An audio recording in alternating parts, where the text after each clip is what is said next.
Dan Shaughnessy, your former colleague at the Boston Globe, wrote one of the funniest lines I've read in the last month. He wrote on Saturday, he said, "We know that the Nets could win a championship this year." Okay, come on. I don't know if the Celtics are going to win a championship. I know Brooklyn's not. They're not a championship team. Celtics are better, so I expect the Celtics to win it in 6. It's going to be an entertaining series. I'll be shocked Celtics are better. The matter of factness in which you said that, they were 1 point better yesterday. One point it's a series. At 0.3 seconds. It's a series. Over the course of the series, the better team will be revealed, and I'm confident in saying if Brooklyn had won that game yesterday, you would still feel like the Celtics. You'd come in here and be like, the Celtics are still a better team. And over the course of the okay, I think that. Listen, no question. Yeah, nothing you saw yesterday. Nothing you saw yesterday should change your mind. If you had Celtics in 6, you're in good shape. Nothing should change your mind. I just felt like this is just the way you were like, oh, the Celtics are better. I'm like, well, really? They are. Are they? They are. This is what I think. This is what I think like, about Brooklyn. Not like head and shoulders better, or like just marginally a better team. Not only were you 100% spot on, but that the Celtics are the better team and have been revealed as the better team over the course of this series. By one measure, one could argue that the Nets are the worst team in the playoffs. They have yet to win a game. They're the only team that has not won a game in this postseason. So let's just get right to tonight before we unpack this. Let's just get right to tonight. Worst team in the playoffs. I won't go there. I'm not going to say that. I'm saying by one measure. They haven't won a game. Yeah. Everybody else has managed to win at least one game in their first round series, but these Brooklyn Nets. So not only were you right that the Celtics are the better team, and that's been shown as the series has gone on, but the Nets are the only team right now, who would have thought, that hasn't won a game as of yet. And it's supposedly entertaining, epic first round series. Been anything but. Does it end tonight? Do the Nets go out like some suckers and get swept on their own court tonight? Is it over tonight? Yeah, I didn't think so. I didn't think the Celtics were going to sweep them. But after what I saw in Game 3, yeah, I mean, there's no reason to think that anything is going to change tonight. And I got to give you credit because you keep shouting out Dorchester's own, Dorchester, Mass. Native Bruce Brown. Bruce Brown has looked like the best player on the Nets. Bruce Brown has come to play not what you're looking for. In 3 games. That is not what you're looking for if you're Brooklyn. I know. And I was waiting for this big adjustment from Steve Nash. I was waiting for this big push from the Brooklyn Stars. Not happening. So that didn't happen in Game 3. You're not going to have Ben Simmons in Game 4. The Celtics really, at times on Saturday, played with them. It's kind of toyed with them. And Brooklyn would get close, and then the Celtics would close the door. Brooklyn would get close, and the Celtics would close the door. So I don't think anything is going to change. They've talked. They've talked like it's over. Yeah, I'm not Kyrie. gonna gloss past this. I just got to give you more credit for seeing this series for what it was from the outset. That the Celtics would establish themselves as the series went on as the better team. And you really saw that on Saturday, just that separation. The first game, as I said, it came down to a buzzer beater. Could have gone in either way. The second game, obviously, it was back and forth. Celtics eventually pulled away. But game 3 was really wait a minute. Second game, Brooklyn went up 17 in the first half. Right. And so I still felt like back and forth. I think I did my Kyrie thing. You can make the case. They should have won the first 2 games. You could have, and I think I did my Kyrie thing the day after Game 2 last Thursday. I took the day off because I play about 60 games, 60 shows a year. Too easy, low hanging fruit. But no, seriously, even after the first 2 games, I still felt like, all right, let's see what Brooklyn does at home. But again, props to you for recognizing that coming into this series, the better team was in fact Boston, and they really established that and proved that over the course of Game 3. Now, what's fascinating to me, Michael, is the reaction to what we've seen. Fascinating. Yeah. And I think a lot of people are overthinking it. I think a lot of people are doing what KD is doing. And that's overthinking and overreacting to what we've seen. Because need I remind people, I know I'm preaching to the choir, which we've already talked about how you saw this series.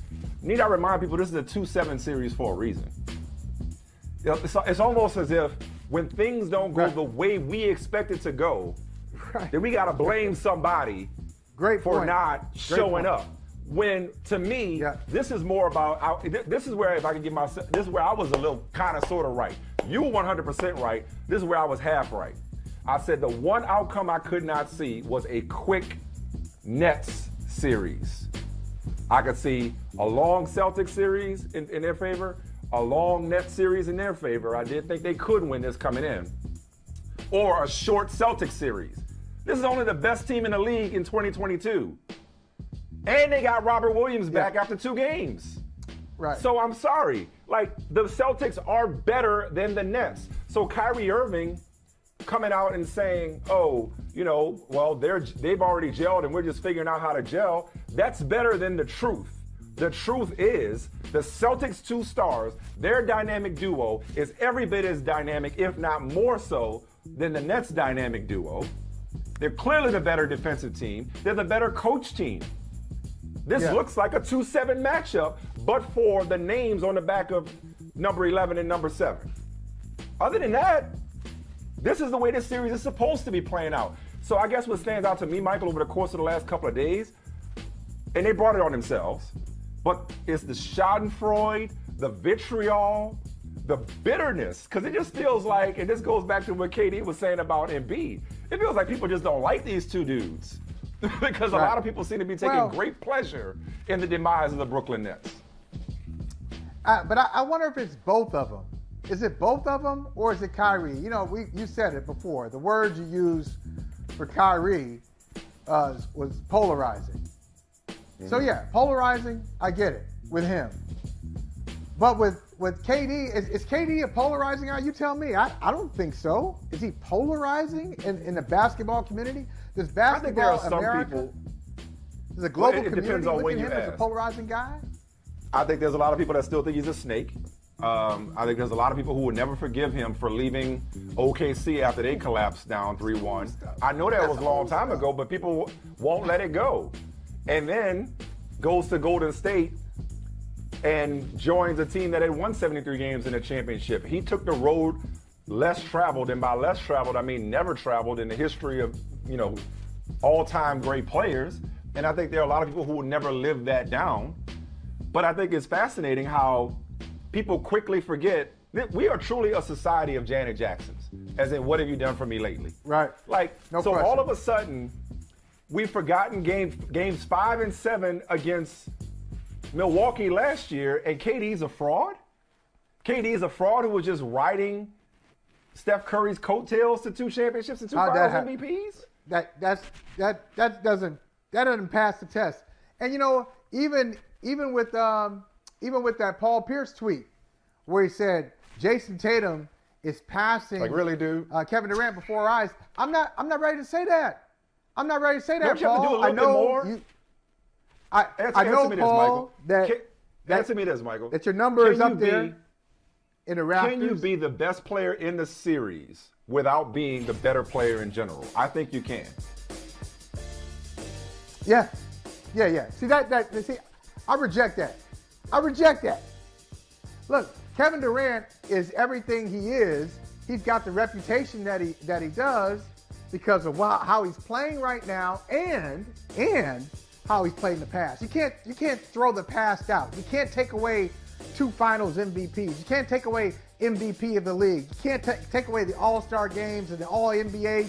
Like Jason Tatum, if he's fortunate, he's going to make his first All-NBA team, or first team All-NBA team this year. His first one. He has never been to the NBA Finals. So since he's never been to the NBA Finals, obviously he's never been an NBA Finals MVP. He's never been a league MVP. So some of those things you can't help. Some of those things, you know, time can take care of. We'll see. We'll see how he reacts when he gets the kind of treatment that Kevin Durant is getting from the Celtics. Right now, the Nets aren't able to do to Tatum what Tatum's team is able to do to the Nets. The Nets are bad. They're bad defensively. They're not below average. And the Celtics are exceptional defensively. They're exceptional defensively. And then, you know, so what happens? What happens in the next round, Mike? What happens when, you know, last time Jason Tatum was in the Eastern Conference Finals, he went up against Eric Spoelstra's Miami Heat. Right. Jimmy Butler, Bam Adebayo's Miami Heat. Right. And all of them struggled against what at times was a zone defense from Miami. Like, they really figured out, Spoelstra figured out where the Celtics struggled, and he made them pay for it. That's what happens when you get to the conference finals and the NBA finals. Can Tatum and Brown, can those guys continue to play at a high level when elite defenses and elite coaching staffs are going up against them? We'll see. We don't know that yet. That's why we started the show the way we did. This is really simple. Celtics are just better. This isn't about reaching or searching for reasons why the Nets are underachieving. The Celtics are the superior team at both ends of the floor. Full stop. And on the sidelines. Full stop. And side to side. You're seeing that play out. Up and down. The Kyrie Irving part. The Kyrie Irving part is like, look, well, you and I don't agree with his decision to not be vaccinated. You know where we stand on vaccines. We don't even understand it. But it was his choice, and he didn't make the stupid, you know, bass-ackwards rule in New York that cost him this season. And it cost him chemistry. Great. He had nothing to do with Kevin Durant getting hurt. You want to blame him for James Harden checking out? My point is, it's like with Brooklyn, who's to say it would have gone any differently? Would it have had a higher seed? Sure. But during the playoffs against the 2 seed, that's a 2 seed for a reason, they've been the best team in the league since the season started. Oh, since the year started, I beg your pardon, since the 2022. That said, I do not think they get swept. I think they got one for pride. They got one game for pride, just for and one. Then they get closed out in Boston, much to the delight of the TD Garden crowd, who will let Kyrie Irving hear one last time. So they dig deep tonight. Yeah, I think they got to have something tonight. You can't go out like this. Can't go out. You can't get swept. You can't get swept in front of Questlove and Spike Lee. You can't get swept, can you? But they will. They will get swept because they have no answers. Hey, thanks for watching Brother from Another on YouTube. Make sure you hit subscribe before you leave, and be sure to watch us 3 to 5 p.m. Eastern Time on Peacock. Appreciate you.